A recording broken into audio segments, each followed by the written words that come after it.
Mirëmbrëma në Xhiro me Syçin. Kjo javë dhe sidomos sot ka qenë ngarkuar, dihet ka filluar parlamenti i ri, që nuk ka asgjë të re. Ka po një opozitë që qëndron në të njëjtat pozicione, me një politik të vrasht, me një gjuhë të drujt, dhe vetëm janë bërë si ato llaxoret e pazarit, ku vetëm shpifin, se diçka do të mbetet, por nuk kuptojnë që po rrënohen gjithmonë më shumë dhe i kanë lodh njerëzit me këtë mënyrë të bëri politik. Në anën tjetër kemi një pozitë që ka numra të fortë në parlament, mund të arrijë dhe 3/4, mund të bëjë edhe ndryshime kushtetuese. Pra çdo të ndodhi,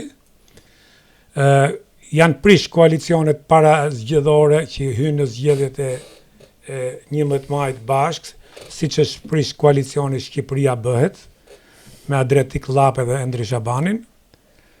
Kemi shkarkimin e Veliajt, pra kemi një vjesht me ngjarje të mëdha, por pa gjë konkrete dhe pa një zhvillim pozitiv për Shqipërinë, për shoqërinë, për politikën. Pra sillemi në një rreth vicioz. Për këtë sonte do të bisedojmë me profesor Endri Shabanin, që e kam pas dhe herë tjetër në studio dhe është gjithmonë kënaqësi. Faleminderit për mua, është më kënaqësi. Endri, ç'do bëhet tash me koalicionin Shqipëria bëhet, se koalicioni u ç'bëm duket. Po, koalicioni u prish, kushërira e Adriatikut është bërë deputete. Po, zonjë shumë e mirë, po duhet filloj nga betarja, okay.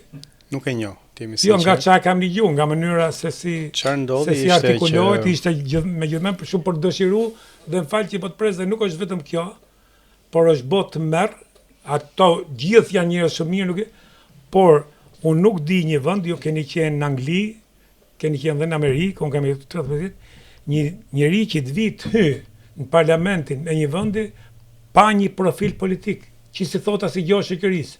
Si njerëz, familje, në shoqëri, ato mund të jenë nobël. Por nuk ke ku të referohesh. Fatkeqësisht ashtu është. Çfarë ndodhi është që pati, më duket se kemi diskutuar edhe këtu herën e fundit, pati një situatë tensionuar mas zgjedhjeve. Pra para zgjedhjeve kishim ndërtuar një koalicion mbas disa angazhimeve, disa premtimeve, të cilat më mbrapa mbas zgjedhjeve nuk u mbajtën dhe pastaj aty filloi një gjë çoi ke tjetra dhe Adriatiku vuri në lëvizje komisionin e ankesave në KQZ, KAS-in, pastaj u drejtu dhe gjykatës dhe fund fare rezultati ishte ky. Por gjithsesi ne do vazhdojmë në kuptimin kur thua ne. Ne nisma thurje të rinj që ka qenë të angazhuar të nisma, unë jam antar i Këshillit Bashkiak, ne kemi këshilltar bashkiak në disa qytete. Do vazhdojmë me detyrat që kemi marrë përsipër si këshilltar bashkiak, si aktivist, sepse jeta jonë politike nuk ka nisur këtu dhe padyshim nuk mbaron këtu. Padyshim. Megjithatë, kjo që ndodhi me koalicionin tuaj që shihet si të ri, si njerëz me perspektivë, si njerëz që nesër mund ishit në drejtim të vendit, a mendoni se ka krijuar një shije të keqe ke njerëzit dhe u zgënjyen me ju me këtë që ndodhi, do se ishte një, që të jemi sinqert, ishte një skandal shumë i pisët. Do më falësh se padyshim që ka kriju zhgënjim, po nëse ta kthej në pyetje, çka ka ndodhur? Pra, cila është pjesa që është e papranueshme? Je i lirë. Atë ma bën mu pyetje. Pjesa e papranueshme është gjithë ajo që ka ndodhi me Llapajn, konflikti gjuha që u përdor nga Llapaj, ju e rujtët etikën dhe ju bravo ju qoftë e rujtët ftohtësinë, gjaktësinë dhe u treguat shumë qytetar dhe shumë profesional ashtu si duhet jetë politika. Llapaj akoma pa bërë gjysë hapin politik. Ai tregoi që është një mundësi e vjetër që ne jemi lodh me këtë. Ai shpërtheu me një gjuhë tepër banale, shpërtheu me kërcënime, me një delirantizëm të pashoq, ë? Sa që unë këtë njeri e shoh më të rrezikshëm se Berisha po të ketë pushtet. Kjo është shqetësuese. Kështu si e shoh unë, sepse një njeri që akoma nuk di të sillet, pa marr fuqi pushteti, pa pasur si gjon dorë. Ja si përfundoi. Ja, dhe të sillet në mënyrë, mos them pastaj për kërcënimet që ju ka bërë ju, e njërën tjetrën dhe të tjerëve të partisë tuaj. Ato i ka bërë dhe publikisht. Po. Jo më larg se para një jave tha që kundërshtarët e tij politik do duhet të internohen. Pra risolli një term ose një mendësi që ne kishim harru 40 vjet, do të them. Duhet të internohen, pa? Po. Fjalë për fjalë duhet të internohen. Tekstualisht. Imagjino të ketë në dorë ky njeri se çfarë bën. Në rastin më të Pra ky njeri për mendimin tim, ky është një smur delirant që duhet izolohet jo vetëm nga politika dhe nga shoqëria, sepse e di pse e them këtë, se që në fillim kam thënë që ky njeri është delirant. Dhe njerëzit delirant janë shumë të rrezikshëm. Megjithatë unë duhet të merrem me fenomenin, pra fenomeni ku të rinjt përjetësojnë mentalitetin e politikës vjetër është shqetësues, padyshim. Edhe kjo është përfaq. U shpërfaq për te dimensioneve që edhe unë e prisja që do ndodhte. Kështu që padyshim që kjo ka prodhuar një lloj zhgënjimi. Por duke qenë pjesë, unë padyshim jam bashkëfajtor, sepse për sa kohë jenë pjesë e një gjëje, domethënë ti je fajtor edhe për faktin që je bërë bashkë. Edhe ti merr kosta. Po padyshim, po duhet mos ishe bërë bashkë në fillim. Kështu për këtë kam kërkuar ndjesë publike që njerëzve atyre që na votuan që në korrik dhe jam përpjekur të mos shprehem sepse nuk dua ta vazhdoj të më tepër telenovela. Ta tërheqësh zvarkën. Por është ushqyer vazhdimisht nga Adriatiku dhe unë se pengoj dot këtë pjesë. Jo, ai mund bëj çfarë det, ti. Jo në kuptimin që ai vazhdon vazhdimisht kërcënon, akuzon. Donin thonin në emisionin pa eksplozuarit, nxorrën moll, vitën në zyrë ka unë me moll, domethënë banalitete që jo, do të thënë për hir vërtetës unë merja shpesh mollët sepse Adriatiku nuk kupton mirë, sidomos to situatat politike. Edhe ja shpjegoja me moll, për shembull një moll, dy moll, i vendosja kështu dhe ja thjeshtoja, i kuptonte. Por edhe unë gjithmonë mbaja një moll në xhep për t'i shpjeguar koncepte të rëndësishme politike. Domethënë ti në këtë rast e keni mua atë padyshim me moll. Me moll. Nga se unë pedagog jam, më kupton. Dhe ky pse ky e jep në një formë fyse tash këtë mollën dhe molla i herës është ndetme.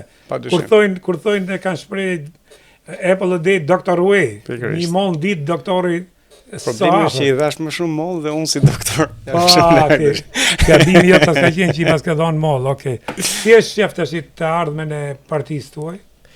Shiko, padyshim na duhet një lloj ristrukturimi, cilin ne po e bëjmë. Por këtu thelbi është që partitë janë përfaqësuese të shoqërisë. Dhe këtu duhet parë ravizimi që po ndodh në shoqëri. Dhe këtu ka një ravizim midis është një kryqëzim që këtu ka qenë 2000 vjet. Midis lindjes dhe perëndimit. Dhe këtu e kemi diskutuar edhe herë, ka pas shumë teza, ka pas edhe teza që ne kemi marrë nga ish Jugosllavia që si jemi as lindje as perëndim. Po unë mendoj që ne jemi i përkatësin perëndimit dhe unë do doja që Shqipëria të jetë pjesë e Bashkimit Evropian jo vetëm formalisht, po edhe kulturalisht. Ka forca që e tërheqin mbrapsht në modelin oriental të qeverisjes në botë kuptim, po nga edhe në interesa politik dhe ekonomik. Kështu që në këtë ndarje unë mendoj që roli i trimëve ose roli i disa trimëve, të cilët janë ke nisur thurje, është dhe të besoj që duhet të jetë gjithmonë që të shkojmë drejt promovimit një modeli perëndimor i cili në thelb ka demokracinë. Dhe prandaj edhe këtu edhe thelbi i konfliktit që ne kishim ishte pikërisht sepse ishin dy modele të ndryshme. Pra ne ishim për një model demokratik, partneri në koalicion ishte për një model autoritar, një model të liderit fort, i cili e personalizon gjithçka. E ka vetëm show se as të forti nuk e bë dot ai. Shiko, se ku ta gjet ma bëjtë, nuk e bë dot. Është interesante, po duhet shohësh modelet e diktatorëve në histori, në përgjithësi diktatorët janë personazhe qesharak. Je drejt. Për arsye sepse vetëm një njeri qesharak mund të bëjë gjëra të cilat nga pikpamja sociale janë të pabëshme. derisa shkon në pikën që duke pas dhe një personalitet që nuk e duron dot kritikën, nuk e duron dot pluralizmin, fillon pastaj dhe kalon në ekstremitet. Po ti shohësh që nga Hitleri, Mussolini, kanë qenë personazhe që para se të bëheshin të pushtetshëm. Shqipëri që nge personazh qesharak? Po, ndoshta Enver Hoxha. Qesharak? Unë besoj që para se të bëheshin të pushtetshëm ka qenë qesharak dhe pastaj bëhen të rrezikshëm dhe të frikshëm. Berishën qesharak? Shumë qesharak. Unë mendoj që po të shohësh vitet të fillimit të Berishës të vitet 90, një personazh servil, periferik. Nano? Me thënë drejt, Nano më zhduk qytetar. I papërgjeshëm, por jo qesharak. Ramën? Mos e vazhdojmë më tash diskutimin se i marrim gjithë me radhë. Po. Okej. Thelbi është që diktatorët jo domosdoshmërisht janë gjithmonë të fortë. Nganjëherë ajo forca që ata përdorin përmes institucioneve reflekton pasigurinë, dobësinë e thellë që kanë dhe faktin që janë të përjashtuar ose të përbuzur nga pjesa urbane e shoqërisë. Dhe fundi tyre zhbëhen në gjitha mënyra, ato i vrasin, o i presin, ne nuk jemi në atë fazë. Po jo pa kosto për shoqërinë. Pra sido që të jetë fundi një diktatori, përgjithsisht me kosto. Padyshim ka kosto. Tashti ju jeni antar i Këshillit Bashkiak dhe unë ju ndoqa dhe vetë, ju ishit në shkarkimin e Veliajt. Me thënë drejtë, unë kam bërë i pari kërkesën që në shkurt, për arsyen sepse, shiko, mendoj një autobus. Jo, deshet pyet gjë tjetër. Në rregull. Jo, vazhdo. Du ta justifikoj pse unë kam qenë i pari që kam kërkuar shkarkimin e Veliajt. Ende pa u shpreh gjykata, dhe sot nuk u shpreh gjykata. Pra ende nuk ka një vendim formë shpreh që ai është i fajshëm. Ja. E megjithatë kemi 7 muaj kohë, pra kemi 7 muaj që nuk ka një kryetar bashkie. Dhe është një rol ekzekutiv, pra është CEO e administratës. Mendoj një biznes që për 7-8 muaj nuk ka drejtore. Jam desik dakord, por nuk është për fajt ti. Padyshim. Nuk është për fajt ti. Padyshim, por nuk është as për fajt qytetarëve të Tiranës. Por nuk është as për fajt ti, është një dëgjë. Pra, mos kemi të bëjmë këtu me kapërcim të procesit nga drejtësia, sepse fare mirë mund ta lejë Velit, mund të vazhdojë punën për Tiranën dhe vazhdon një gjendjen vazhdoj se hetimet deri kur ta bishte gjyq. Ti e di shumë mirë, kryetari i Bashkisë New Yorkut, majori që i themi ne, ka 12 akuza dhe ka kaq kohë që vazhdon gjyqet, i vazhdon si majori i qytetit. E para dhe dorëheqjen tani dhe nga garimi. Garimi, po, dorëheqjen nga garimi, po jo që po. Tashti ky është i zgjedhur. Ky nuk kërkoi që të shkojnë në burg. Ta marrim të kundërtën, nëse ky do ishte i smur. Jo për arsye ti. S'do ta shkarkonin, garantoj që s'do ta shkarkonin. Unë prap do kërkoja shkarkimin. Ajo është punë tjetër. E di pse, sepse duhet ta ndajmë. Pra, mund ta ndajmë në 3 faza këtë, se është diskutim i gjatë. Pra, pjesa e parë është a duhet apo s'duhet të arrestohej. Pjesa e dytë ishte a duhet apo s'duhet të shkarkohet, dhe pjesa e tretë është a duhet apo s'duhet bëhen zgjedhjet. Të treja këto janë debate të shkëputura. Për sa i përket arrestimit, SPAK-u, dhe që është prokuroria e posaçme, por edhe gjykata, në të gjitha nivelet, nga niveli i parë deri në gjykatë lartë, ka gjykuar që ky njeri duhet të jetë në hetim, pra në gjykim, para se të shkojë në gjykim, në mas arresti me burg. Që do të thotë, kur mas arresti me burg merret kur ka risk që personi të largohet ose personi të përsërisë. Për të larguar herë, ai nuk e largoi se ishte në Amerikë një javë përpara dhe u kthy. Po, dhe u bë zhurmë. Kush janë argumentet? Për të larguar tregoi që nuk largohet. Të prishi provat. Të prishi provat çfarë provave të rikrye veprën penale. Tani gjykata ka vendos dhe ka gjykuar që është masa më e saktë për këtë njeri është që të rinë në burg. Dhe këtë ka vendosur gjykata shkallës parë, këtë ka vendosur gjykata e apelit, këtë ka vendosur gjykata e lartë. Gjykatat që kontrollon SPAK-u. Të gjitha, edhe gjykata e lartë.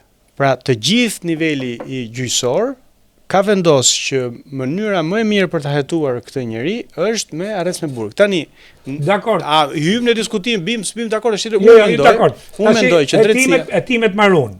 Jo, s'kan një sekond. Hetimet kanë marru, o janë mbyllë hetimet. Po. Por çfarë ky njeri duhet të rri akoma në burg? Pse mos bëhet gjendje të lirë? Një, e dyta. Ju jeni jurist dhe unë pyeta dhe jurist tjerë. Sot ai ka bërë kërkesën, por se mi kalove të treja, ti marrim me radhë. Atëherë që duhet të pjesa e parë. Tani unë mendoj që ai do duhet ishte në burg, sepse ka shumë pushtet për të prish provat. Tani, kjo është çfarë mendoj unë. Po. Por thash, ne kemi një sistem drejtësie që i ka marrë hap pas hapi. Thënë kjo, sistemi i drejtësisë në Shqipëri është agresiv. Faleminderit. Pra, sistemi i drejtësisë në Shqipëri merr rob kot që s'kan asnjë mundësi për të prish provat dhe i harron në burg. Po. Nëna me kalamanin përdor e kanë çum burg. Pleqe, plaka e kanë çum burg. Shumë dakord. Për vepra penale shumë më të vogla.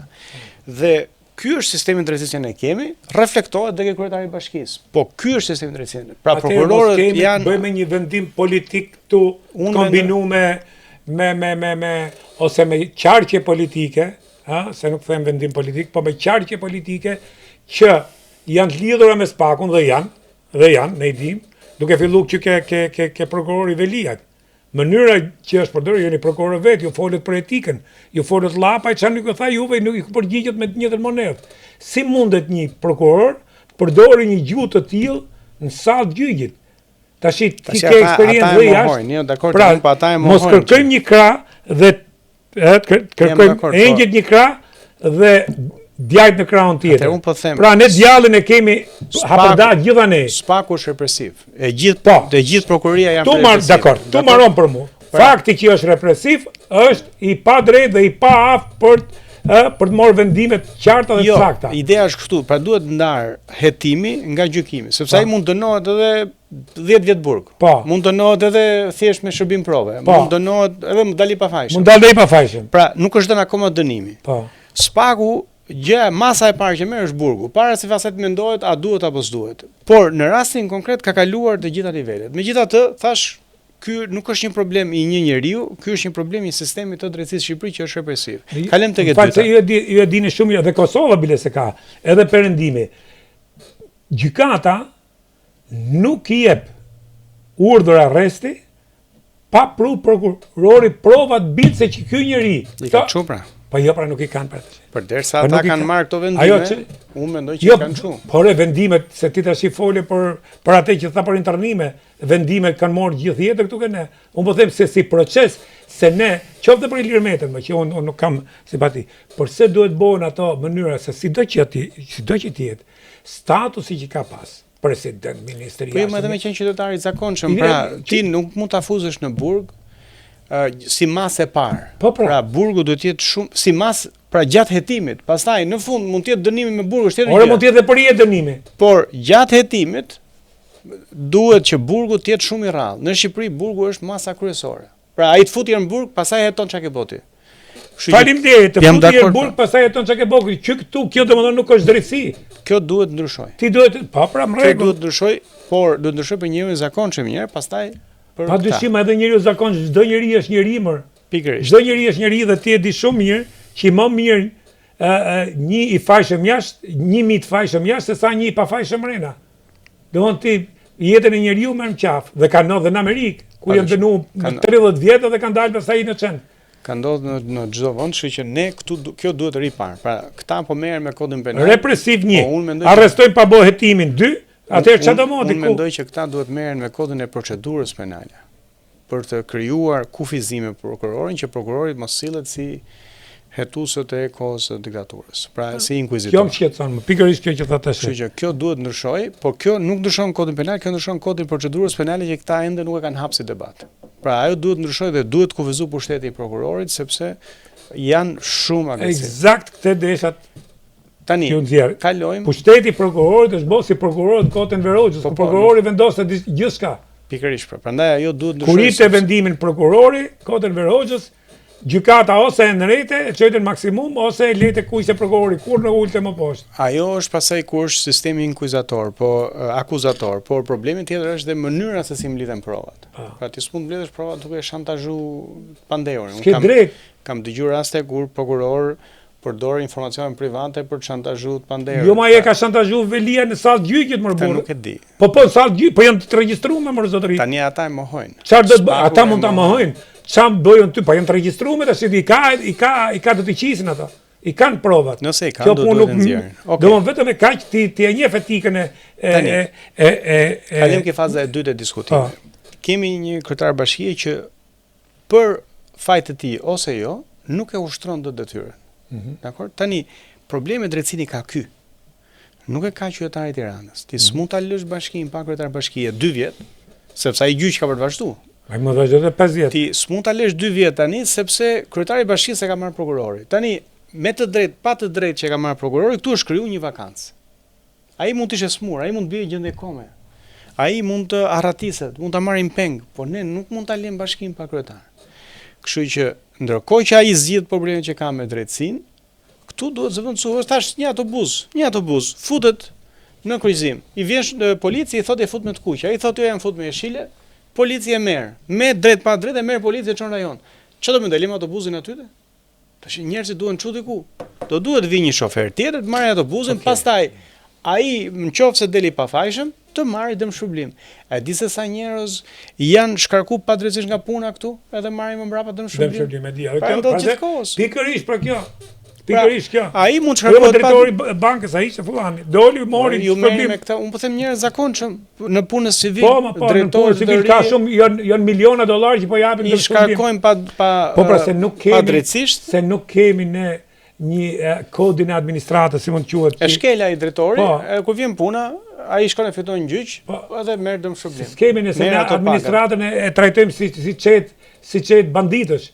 Vi vi çetën time, jo vetëm administratën e partisë, por dhe administratën kur ndrohet ministri nga një ministri tjetër që është e njëjta parti pushtet, bën gjithë tarafin e vet. Hyrra, burra. Shpesh ne jemi akoma në primitivitet. Media shqetësohet për rastet e njerëzve të famshëm, por këto janë fenomene që i prekin njerëzit për ditë. Tani kalim ke faza e tretë. A duhet bëhen zgjedhjet? Te këtu ka një zhvillim interesant kushtetues që unë jam kurioz edhe për ta parë si do vazhdoj, sepse praktikisht ne po presim, nuk e di ende. Sot kryeministri ka kërkuar presidentit shpalljen e zgjedhjeve. Sot Velia, dje Velia i ka bërë një ankim në gjykatë kushtetuese. Gjykata kushtetuese ende nuk është shprehur se për vendimin, nuk ka marrë vendim të ndërmjetëm dhe nuk ka njoftuar presidentin dhe kryeministrin. Jo, pa njoftim sot. Jo, pra nuk e ka pas. Gjykata kushtetuese thotë kështu. Unë e kam shpall thotë që e kam marrë këtë ankim, kështu që ata duhet ta marrin vesh vetë. Për sa ku e kam shpall. Do ta marrin vesh vetë që nuk mund të bëjnë. Po pra ato thonë janë njoftuar me shpallje, ndërkohë që nuk e pengon asgjë, se nga gjykata kushtetuese ke kryeministria është 1 minutë në këmbë, te presidenca është 3 minuta në këmbë, t'i japin atij posterit, t'i japin njoftimin. Ne s'kemi presidenti. Po ta njoftojmë zyrtarisht. Ne s'kemi president, më zotëria, ne kemi kukull president. Çështja është duhet të çojmë zyrtarisht. Që del bë fotografi me Trumpin që janë fotografi ceremoniale, nuk janë takime, ne themi takim.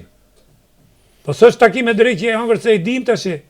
Kalojnë gjithë presidentet me gruan, del dhe ky si quhet. Shabon e ka ky si e ka. Shabon duket e ka. Barom. Del te Baromi. Edhe ja ku jemi ne. Tash mos fol për presidentin fare. Se s'kemi president. Po thoya që gjykata kushtetuese këtu po nçivet mazgishtet. Pra gjykata kushtetuese do duhet të luajë një rol më aktiv. Nuk mund të rri gjykata kushtetuese të presi bëj se hir çapo bëhet këtej. Gjithsesi jam dakord me këtë gjykata kushtetuese do të japë një vendim menjëhershëm. O vendim të ndërmjetëm për pezullim, pra për sigurim pa dije, për pezullimin e këtij procesi ose thjesht i njoftoj ata, sepse për sa kohë është bërë një ankim, të njoftoj është bërë një ankim, pezulloni çdo vendimarrje, sepse ata e kuptojnë që le të marrim rastin që Velia nesër del në gjyq dhe merr pafajësinë. Çfarë do të bëhet me gjithë këtë që ndodhi? Shkelje kushtetuese po. Shkelje juridike po. Këto po. Le të marrim rastin që merr pafajësinë. Kush do t'i paguajë gjitha këto?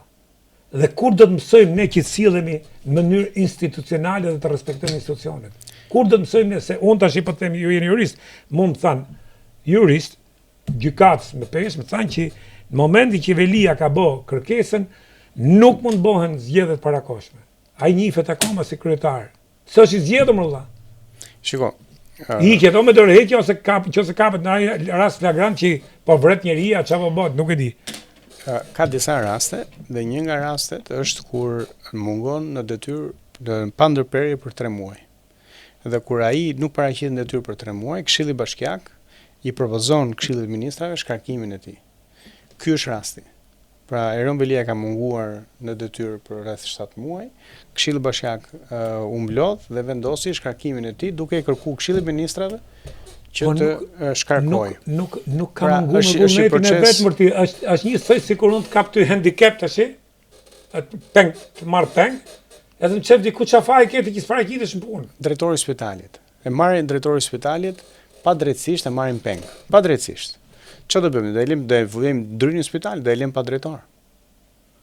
Drejtorin e shkollës. E marrin peng. Nuk është faji atij që kanë marrë peng. Po çfarë do bëjmë? Do ta lëm shkollën pa drejtor. Pra tani aty ai vendi është vakant. Erion Velia nuk është në një kushtet për të ushtruar detyrë. Nuk e bë dot. De jure ai është kryetar bashkie zotëri. Ore çak de jure dhe de facto. Erion Velia në shtator, javën e parë tha më vjen shumë keq tha fëmijëve të Tiranës që ju nuk keni ushqim në shkolla, është një program që i kemi harxhuar goxha lekë si taksa pagues, e kemi votuar në Këshill Bashkiak. Duhet ishte hap tash në shtator dhe Erion Velia i thoshte qytetarëve që vjen shumë keq që nuk kemi ushqim në shkolla, po unë u arrestova. Tani, më fal, arrestimi i Erion Velis është një në qoftë se është i padrejtë, është fatkeqësi për Erionin, s'ka pse të fatkeqësi për prindërit e Tiranës o burr. Pra, ne vendosim një kryetar tjetër bashkie, legjitim, se është shumë e rëndësishme që të jetë legjitim, pra që të buroj nga vota e qytetarëve, sepse po spati llogaridhënia ai ndaj votuesve s'do të di fare.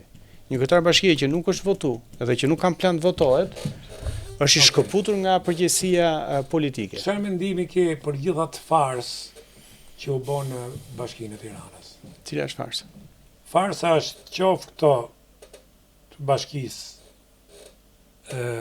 socialistët, që ishin deri dje e kanë fjalën për karakterin dhe natyrën tonë që duhet mësojnë gjithë politikanët, kushdo që merret me politikë këtë rast. Sepse Erion Velia, këto i rriqin Erion Velias kështu. Për të përfituar sigurisht. Jo se janë burrat mirë, se që janë burrat që u pa kjo punë në mënyra si u sollën jo për çka ka bëu Erioni, po në marrëdhëniet me Erionin, se si shqiptarit kthe kurrizë sa shef që rrëshqet koma. Dhe ti i di shumë siç është çuni atij humoristit të fjerit Gaspaja e tjetër kanë përfitu, kanë përdor budallikun e Erionit dhe këtë rast e ka fajin Erioni. Dhe të gjithë kthyn kurrizin asnjëri nuk e tregu të paktën me thon dy gjona të mira i ka bë ky drejt Erion Velia. Se unë tash po më thon gjithë Tirana dhe njerëz të opozitës që në kohën e Erionit Tirana ishte e pastër. Ato të tjerë të jap llogari Erionit. Në kohën e Erionit ti sot i ke lypsare të rreshtu që nga Bryli deri ke bulevardi, ke ura e bulevardit. Në kohën e Erionit nuk ka pasi hoqë gjithë i mlodhi. Pra, një lloj operativiteti e kishte. Ka bë dome, ka bë qia sigurisht, për ato të jap llogari, por si ka mundsi nuk doli njëri me i dalë mbrojtje. Pastaj duhet të pyes ose po të bëj dy pyetje të bashkë dhe për orgazmën e opozitës. Dhe për gjuhën që i përdorin që kjo është një fitore si dita e rënies monumentit Enver Hoxha, që ishte një kaceli, një tarallake aty. Shiko, unë për mu si qytetar, unë nuk dua që të ketë solidaritet kur dikush kape duke vjedh. Pra, nuk mund të ecë me parimin që me që Gaspaja mund të ketë përfitu nga Erion Velia në mënyrë pa drejtë, në qoftë se Erion Velia gjehet i fajshëm, ai dali ta mbrojë si pasojë marrëdhënie sociale që kanë ata që e kanë ndërtuar kurriz të taksa paguese. Padyshim. Pra, duhet parë është apo s'është i fajshëm. Nëse është i fajshëm, ata kanë bërë shumë mirë që distancohen, nëse distancimi është mbi baza morale. Jo, marrin dhe përgjegjësi. Po. Marrin dhe përgjegjësi, se janë dhe ato përgjegjës. Është si puna asaj që themi ne korrupsioni. Dakord zyrtari është i korruptuar, po kush e korrupton zyrtarin? E korruptojnë qytetarit që jap lekë apo jo? Ata kur isha në Këshill Bashkiak, i thash në fjalën time, i thash që ju do ta nisni me një falje, pra të kërkoni falje dhe pastaj votoni gjithë gjërat e tjera sepse mund të qelloj që vjen një moment që ti e kupton që përgjegjësia jote ndaj qytetarit është më e madhe se sa lidhja që ke me Erionin. Po duhet ta nisësh me një ndjesë. Me një ndjesë që zjatën kaq shumë, me një ndjesë për mbështetjen që kanë dhënë etj. Megjithatë argumenti i tyre ishte që ne nuk po votojmë se Erion Velia është sjell keq. Ne po votojmë sepse është krijuar një vakancë. Pra ata vazhdojnë mendojnë që Erion Velia ka qeverisë mirë Tiranën dhe po ti shive edhe fjalimet këto po mbanin. Pra fjalimet e tyre ishin Erion Velia ka transformuar Tiranën, po e shkarkojmë se është kriju vakanca. Pa dhe i gjatë mirë do ta ketë botë, se mos e bëjmë zi fare. Për hir të vërtetës, asnjë njerëz që është në drejtim, nuk është se nuk bën dhe gjërat mira dhe gjërat të këqija. Padyshim, një nga gjërat e mira që Erioni ka bërë kanë qenë këto korsitë e biçikletave për shembull. Po pastrimi i Tiranës. Ato patën nisë që në kohën që ka qenë Edi Rama kryetar bashkie, shumë pak do këtë bërë Lulzim Basha kam përshtypjen. Luli ka flet gjumë. Shumë pak, tmerrsisht pak dhe pastaj vazhdoi Erion Velie. Për mendimin tim, korsitë e biçikletave duhen në qytetin e Tiranës. Sigurisht është një hapësirë që nuk i duhet marrë qytetarëve, por duhet hap më shumë hapësira publike, më kupton? Po gjithsesi ka bërë këtë, ka bërë punë të tjera, sikurse ka bërë të shumë zullume, ca për cilave unë kam qenë një nga ata që e kam denoncuar në prokurori. Tani lidhe me PD-n, janë bërë qesharaka, është s'di çfarë them për ata, me qenë sinqert. Domethënë problemi aty është ata janë drejt, nuk di çfarë thosh. Në anglisht është race to the bottom. Pra është garë për drejt fundit. Pra ata janë në garë kush e kap fundin më shpejt, më kupton? Jo, nuk kanë dhe kështu, janë dhe primitiv në retorikën e tyre, janë banal, domethënë se Erion Velis mund të themi çdo gjë, po ta krahasoj me Enver Hoxhën, po priti çik tash, ka dalë. Problemi është që edhe është kjo, domethënë ajo antikomunizmi që luajnë. Ku do një gjë që është bërë qesharake, tamam qesharake. Shiko, ka qenë qesharake që në 90-ën, pra kur dilte Sali Berisha dhe fliste si antikomunist me blue jeans, padyshim që ka qenë qesharake edhe në atë kohë. Problemi është që kishte edhe ca intelektual, ka qenë partia me numër më të lartë intelektualëve. Erdhi si një shprehje etj. U largu nga ngadalë. Se kjo është temë tjetër, s'du ta zgjas sot, po vetëm si shpresë nuk ka ardhur ajo, por ne që e njihshim personazhet dhe njihshim se nuk mund të visi shpresë kur emërohet nga Komiteti Qendror drejt Jangërt. Po për votues. Ajo nuk ishte një parti që lindi nga në mënyrë natyrshme dhe pat një aktivitet. Ato i emëruan nga Komiteti Qendror, ato gjithë u thirrën Komitet Qendror para se me bëu partinë. Në sigurim shtetit, tash Lena ajo është temë tjetër, vetëm për mua s'ka qenë partia e shpresës kurrë dhe as, edhe e tregoi koha. Po është temë tjetër që mund ta diskutojmë tjetër. Gjithsesi mendoj ka pas shumë më tepër qytetar intelektual. Po, e vërtet. Dhe fatkeqësisht ka pas shumë më tepër mendim. Po, kjo është e vërtet. Kjo është e vërtet. Ka ndodhur gjatë atyre viteve. Dhe këtu mund të them edhe këtë që parlamenti asaj kohe, i fillimit, pavarësisht se vishin nga regjimi komunist dhe ishin, por për atë vend që jetonim ne, kupto, kishin njerëz me profile, kishin një artikulim, pastaj bindja kush ishte, sa ishim ne, sa ishte pesha jonë dhe njoja jonë, se ishim të izoluar 50 vjet. Kurse edhe kjo që thotë kishte një mendim, për shembull fjalimi Gramos Pashkës merre vene sot. E kësaj dite thotë ku do përfundoni dhe ashtu kanë përfunduar faktikisht. Pra, për këtë nuk ka diskutim. S'ka më. Pra, çfarë po ta vësh re, gjithmonë më tepër janë profile që nuk mendojnë, që përsërisin me një propagandë të bajate, pse është e vjetër. Është e vjetër, e konsumuar, e super konsumuar dhe është një sekt, një grupim që është vënë për të mbrojtur interesat e një njeriu. Pra ajo është hipotekuar tek familja Berisha, është kot merës, jam plotësisht dakord, është kot merës, ajo do shkoj keq, pavarësisht se ç'do të ndodhi, do të bëhen edhe zgjedhje, po them prap opozita, ato janë njerëz që kanë frikë bëjnë sfidë për të zgjedhur kryetar, kush do zgjedh kryetar. Politikani bë sfida, ti s'ke parti të fortë, ke hyrë, ke bë sfidën tatë. Është interesante, shikoj ç'është ndodh. Sot Berisha është pengesa kryesore e qarkullimit elitave, apo e qarkullimit ujit. Ska elita ajo parti. Edhe brenda asaj partie. Shiko, mendo çfarë do ndodhi. Mendo sikur të dalë realisht një kandidat i fuqishëm brenda asaj partie. Njeriu më i rrezikuar është Sali Berisha. Sepse një kandidat që gjeneron shpresë do t'i bëj hije në mënyrë direkte Sali Berisha. Po ku është më zotëri? Po edhe po të jetë. Pra ajo, do të thënë, njeriu më i pa interesuar që aty të dalë një kandidat i fortë është Sali Berisha. Po jo, e ka kriju, aty ka drejtë Rama kur i thotë, e ka kriju kënetën ai. Dhe nuk s'ka si dalin nga këneta delfin. Po edhe po erdhën nga jashtë. Bretkoska do dalin. Po nuk vje, shkoti nga jashtë në parti. Do ngeci, pa pikërisht. Shkoti nga jashtë. Ja më ja ti shkon? Nuk shkoj. As unë nuk shkoj, as tjetri nuk shkoj. Por edhe nëse dikush do shkoj, ata nuk do ta lënë të ecë përpara për arsyen sepse janë më të painteresuar se pala përballë që ajo parti të ketë shpresë, sepse momenti që ka shpresë, i pari që ikën është Berisha. Nuk ikën Berisha nga ajo parti dhe do i bëni të gjithë me vetë dhe ashtu do shkojë ajo parti. Si e ka nis rrugën do ta habitisi. Kantina Duka prodhon verat e Cabernet kuqe, shes të bardh, prodhon raki të shkëlqyer, rakia gjyshe është një perlë, dhe gjithashtu ka një restorant të mrekullueshëm si ushqimin edhe pamjen nga liqeni, dhe tash së shpejti përfundojnë edhe 10 bujtinat ku mund shkosh të kalosh një weekend bukur dhe të bësh një hiking nëpër kodrat rreth liqenit. Kështu që Kantina Duka verën e saj po eksporton dhe jashtë, tani e kanë Belgjik dhe në Angli, së shpejti pritet shkojë edhe në Amerikë. Kantina Duka.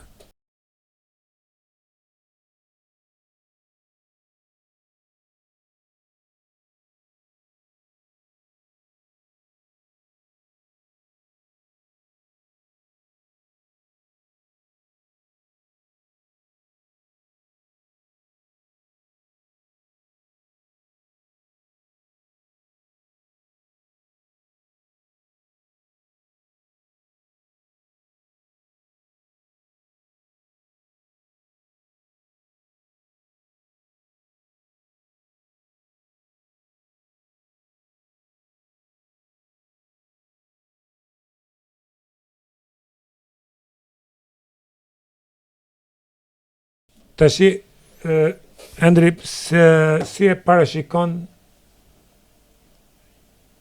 politikën e këtij 4 vjeçari të mandatit 4 të Edi Ramës, me një majorancë të plot, fuqishme, dhe me një opozit që shkon vetëm gjuhën me letra, gjuhën me grushta, shan mënyrën më banale, a mendon se do i sjell kund kjo mënyrë politike opozitën?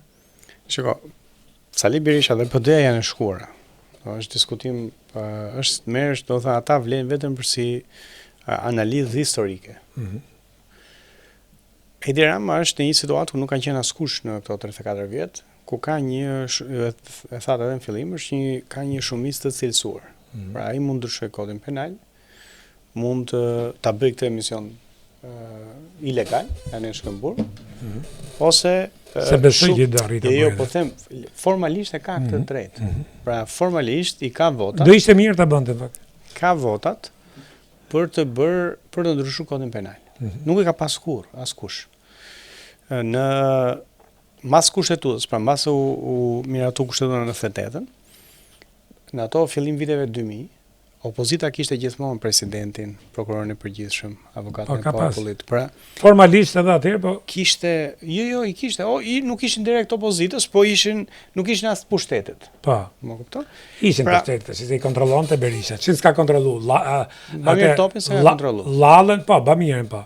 Lallën s'ka kontrollu prokuror? Ata që po Berisha ishte në opozitë, do ku vjen puna prapë i hiqte prokurorët e përgjithshëm, nëse e mban mend, si i sulej.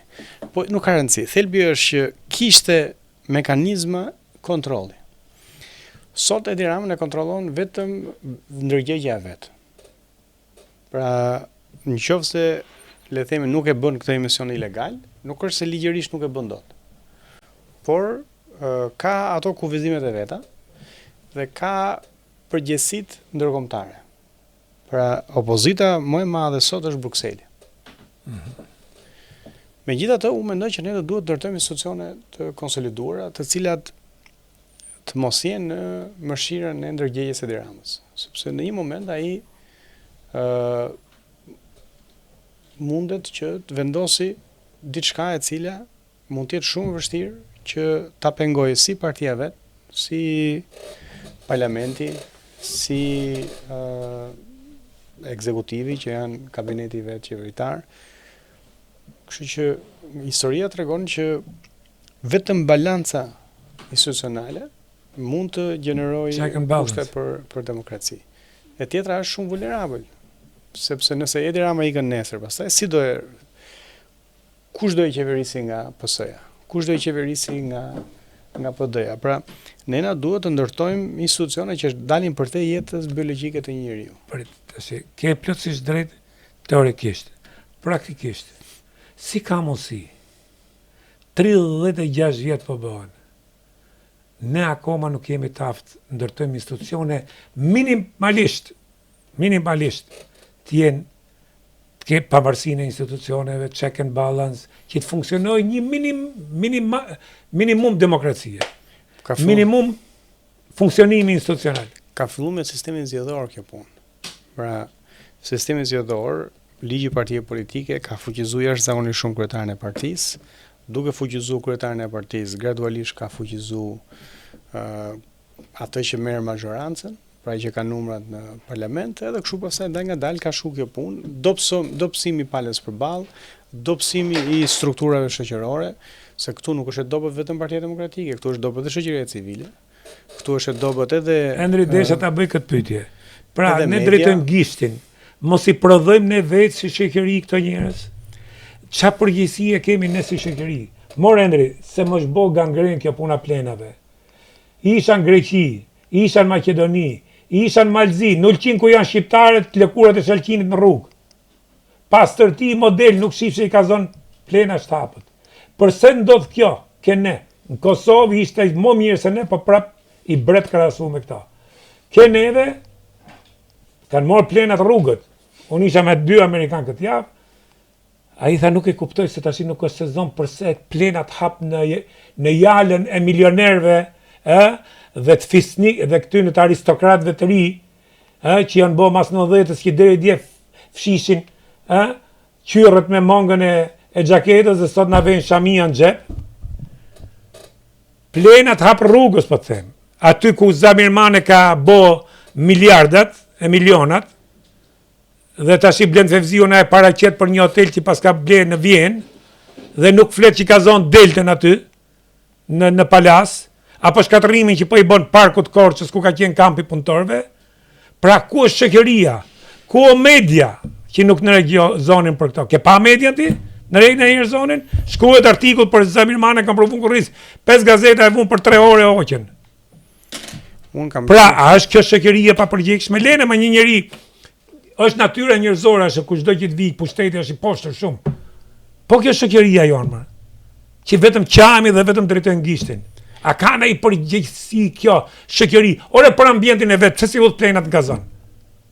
Pse si udhë plenat gazon? Pse udhë plenat për jashtë? Pse i hapin plenat rrugëve? Nuk ishte sezon, kishte marru sezon, ishte bosh jala. Plenat ishin hap gjitha ne. Mos them pastaj për gërmimet e për plenat e këtyre mbetjeve, çfarë bëjnë ato ndërtimet atje. Mos flas për këta. Çfarë prezantimi bë ti? Një, e dyta, kjo nuk është bë për vila. Kjo për ka qenë leja është dhënë për në një kompleks turistik. Kurse këto bën vilat e oligarëve dhe çereku i vilave tash janë spak njerëz që kanë ato vila. Pra ku është shoqëria më valla, ku është media? Apo media i ka vilat vet aty dhe e di shumë mirë ti që i ka. Dhe e di se kush i ka. Pra pse se reagon kjo shoqëri më? Se nuk e bën që siç ka thonë Reagani, çdo qeveri është e keqe, po është presioni që i vjen nga populli që e bë të mirë. Me lën gjithë kështu është natyrë njerëzore kjo. Kafshi jemi në instiktet veprojmë. Ne kemi tolerancë jashtëzakonshme për diktatorët. Administratori i pallatit është kudo diktator. Nuk t'jep llogari se sa lek merr, ku i merr, ka mbi bashkë me pallatin, se ka zgjidhur askush. Ke problemi që nuk përgjigjet dhe ne nuk e kemi problem. Pra e pagujmë lekët çdo muaj dhe nuk e kemi problem. Për administratorin e pallatit që e kemi aty. Me not tash kryeministrin, kryetarin e bashkisë është shumë larg. Problemi është që duhet të inkurajojmë modelet, sepse ka njerëz në shoqëri që reagojnë. Për shembull ti përmend Zamirmanen.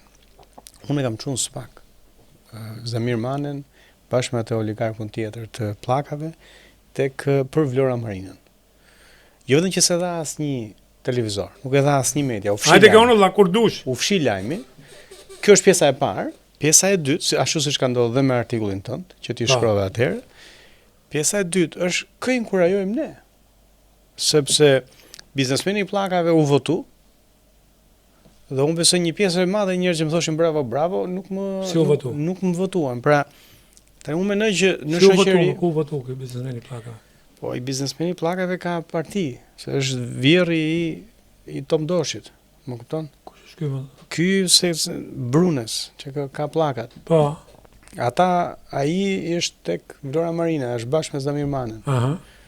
Tani partia atyre mori 3 mandate. Tani thelbi këtu është që shoqëria ka tolerancë. Pra, ti ke i denoncues, Çfarë është kjo tolerancë? kuptimin që Po kanë rrofë fjalë, po na rrëm duke konceptet e tolerancës me konceptet tolerancë mund të themun që ai të vjen, të vjedh, edhe ti se ke problem. Se je zvarranik si popull. Jo, unë nuk do thoja atë, Po zvarranik ma.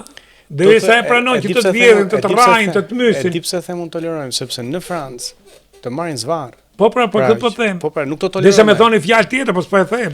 Nuk to toleron qytetari francez. Më kupton? Dhe midis atij që denoncon dhe këtij që është denoncuar, nuk voton të denoncuarin, kur ti e shikon se si është pasuri i denoncuar. Është ajo pra që kam thonë që thot Konica, se po i bi shkurt poezia se si thot, ku ndo në botë ka bandit, cuba, hajdut që vrasin njërin tjetrën, po vetëm një vend në mes të Europës i hapin thot dhe e respektojnë. Unë këtë e që tolerancë. Po, s'është tolerancë kjo, mësë tolerancë është gjë tjetër, tolerancë keni ju. E kuptoj. Mos ta harro tolerancën me se s'po e them prap. Me tolerancë s'po gjej fjalë më të butë.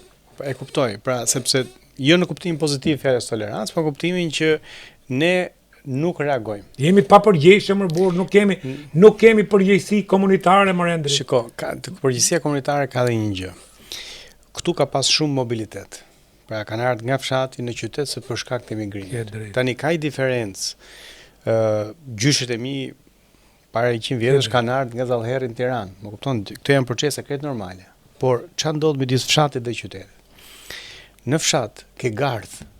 Unë kam hapësirën time, ti ke hapësirën tënde, unë kam delet e mia, ti ke lopët e tua. Nuk kemi pika kontaktin.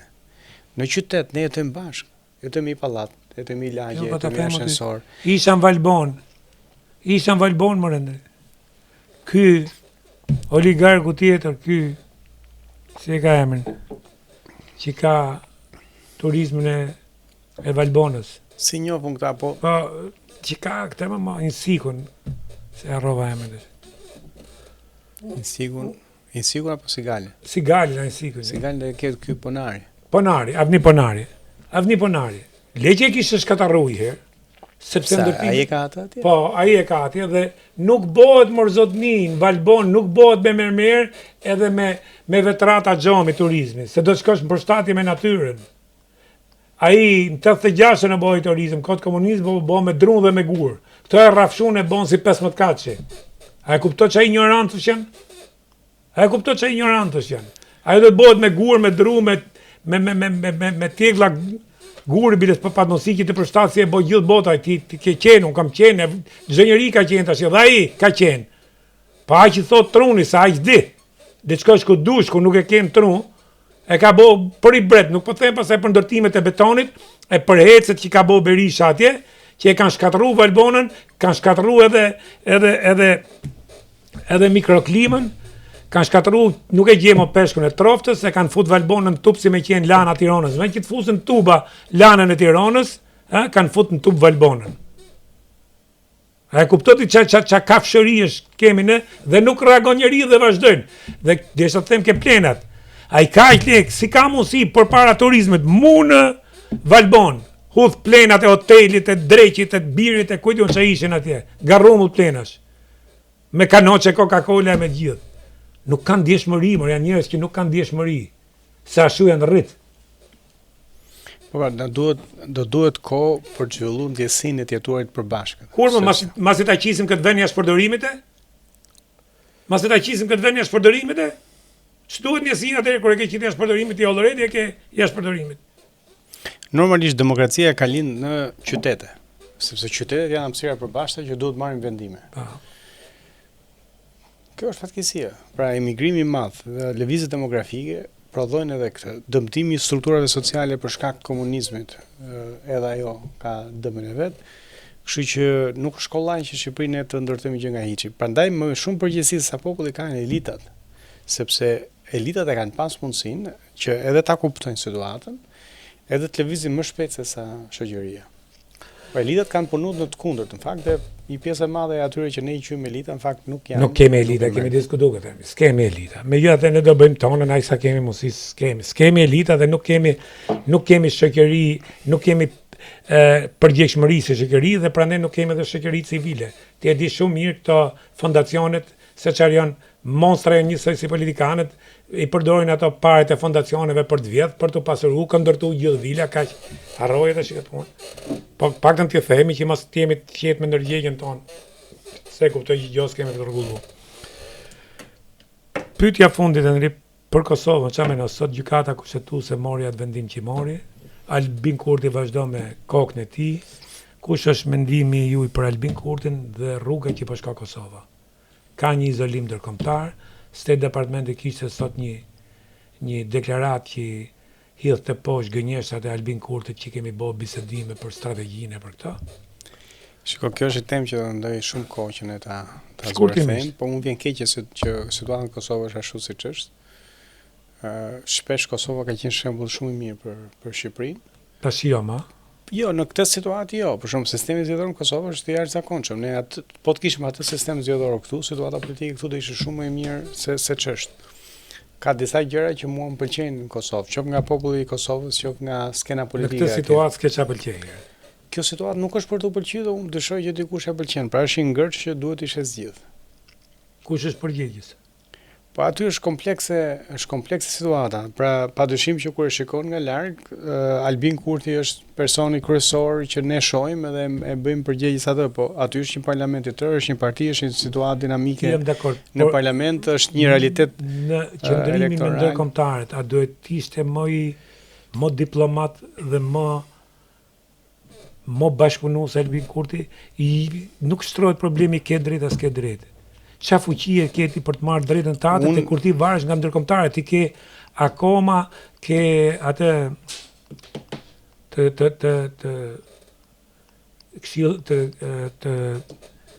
kombeve të bashkuara, rezolutën 1244.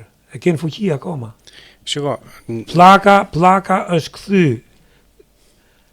Serbët që në vitin 99 që s'dojtë me i pas me sy gjithë Europa i shifshin si agresor, si kafsh, si ashtu, tash i kadal janë kthyen viktima. Do është një proces që ne po dështojmë. Unë jam i parimit, jo vetëm për Kosovën, që nuk do ishte aty ku është pa ndihmën e SBA-s edhe pa ndihmën e Bashkimit Evropian dhe Britanikëve, por edhe për Shqipërinë. Ne jemi vende të vogla. Ne nuk e kemi luksin që të mos jemi të koordinuar me partnerët ndërkombëtar, shqyqy që i kemi, sepse historikisht ne kemi pas vende armiqësore që nuk i kemi përballuar dot vetë. Pra lufta përballja me Serbinë është shumë e vështirë nëse Serbia ka mbrapa Rusinë apo po edhe Serbia vetë mos ketë Rusinë. Kështu që prandaj është shumë e rëndësishme që ne të koordinohemi me amerikanët, koordinohemi me Bashkimin Evropian, koordinohemi me britanikët. Do të thotë këtë qendrim kam pas gjithmonë. Edhe mendoj që çdo politikan, qoftë në Shqipëri, qoftë në Kosovë, duhet ta ketë si yllin polar. A mendon që dhe nuk është mungesë patriotizmi, e kundërta. Ky është patriotizëm. Pra që të kujdesesh me përgjegjësi për interesat e kombëtar. A mendon se kjo kokforci dhe kjo këmbgulje e Kurtit në kokforcinë e vet është një nacionalizëm primitiv katunar? Nuk e shoh ashtu. Dhe unë besoj që një pjesë e madhe e votuesve në Kosovë nuk e shohin ashtu, sepse ai vazhdon të jetë ndërpolikanët më të votuar në Kosovë. Po, është e njëjta gjë që themi edhe për Shqipëni, sepse votuesit në Kosovë mendojnë si Kurti. Nacionalizëm primitiv nuk shohin realitetin. Kosova dhe Shqipëria kanë përqindje më të lartë mbështetjes pro-amerikanizmit. Po jemi para faktit. Amerika ka prej marrëdhëniet. Europa ka bo embargo. Lenet e që flasim me fjalë. Jemi para një fakti që je një moment, mu më duket moment delikat, nuk e di si e shef. Jo, është moment delikat, padyshim. Është moment delikat dhe për shkak çfarë ndodh në Amerikë dhe raportet e Amerikës. Dhe për shkak çfarë ndodh rreth në përbotje, në Ukrainë, në Izrael. S'ka njëri vëmendje për nuk ka njëri vëmendje për Kosovën dhe ne këtë e kemi vujt në 45-ën. Nuk ishte çështja e deshim në komunizmin se deshim, kështu u ndan, këtu na ran edhe i herë ta bëjnë atë punë dhe mos ne të lajm durët. Pra nuk ditëm ta kapim trenin dhe ta shfrytëzojmë kur na erdhi rasti. Mendoj që kemi dështuar në këtë rast për një politikë kombëtare. Të paktën deri tani. Le të shpresojmë që integrimi i Shqipërisë në BE do jetë një lajm i mirë edhe për Kosovën. Okej, e lejmë këtu me shpresën. Faleminderit.